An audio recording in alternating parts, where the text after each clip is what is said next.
TD Niagara Jazz Festival details were unveiled this week in Niagara-on-the-Lake.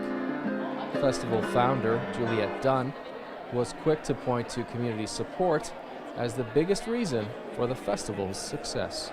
There's only so much we can do as founders and creators. Volunteer support, right? So people from the community, and financial support that we've gotten from TD, from all of the other funders and sponsors. So it's really a community effort.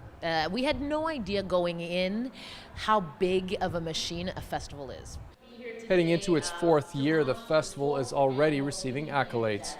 It was recently singled out as Ontario's best new festival. When we were doing this the first year, nobody really knew what our vision was. So it's harder to get people on board. It's hard to get volunteers to commit. It's hard to get people to sponsor. Then year two, you're still around. Now after year three, to see that TD's been with us for all 4 years now, we've got the Ontario Music Fund, the Ontario Media Development Corporation.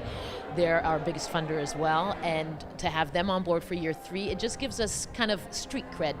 You know, we're here to stay, and because a lot of festivals come and go. A lot come and go. So that really kind of, and having the award, and also being part of Jazz Festivals of Canada as well. So it really, really helps. TD Canada Trust has supported the festival since it began and returns this year as the title sponsor.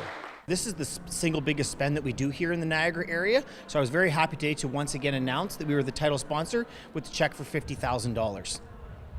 In terms of the festival, what have you seen over the course of the 4 years that keep the bank involved? So what it is it's about the demographics that it draws. What it has to offer is the best that Niagara has to offer. When you start thinking about the wineries and the food, and now you layer on top of that the music that's here, specifically jazz, and the people that brings, we're just happy that our brand is associated with the festival's brand.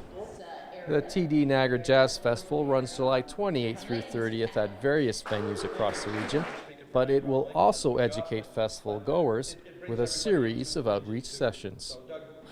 The word jazz has a stigma attached to it, and so a lot of people are like, oh, jazz, what's that? Or I don't like it.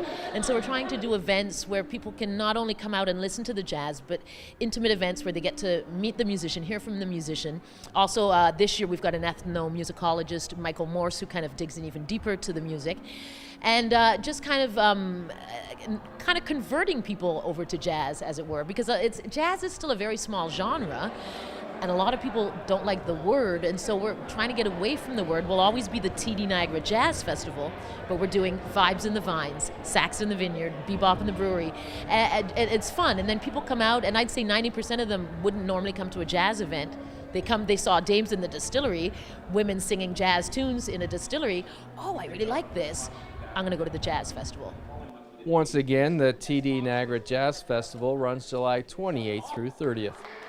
Please visit their website for a full list of venues and participating musicians. In Niagara, you're watching The Source.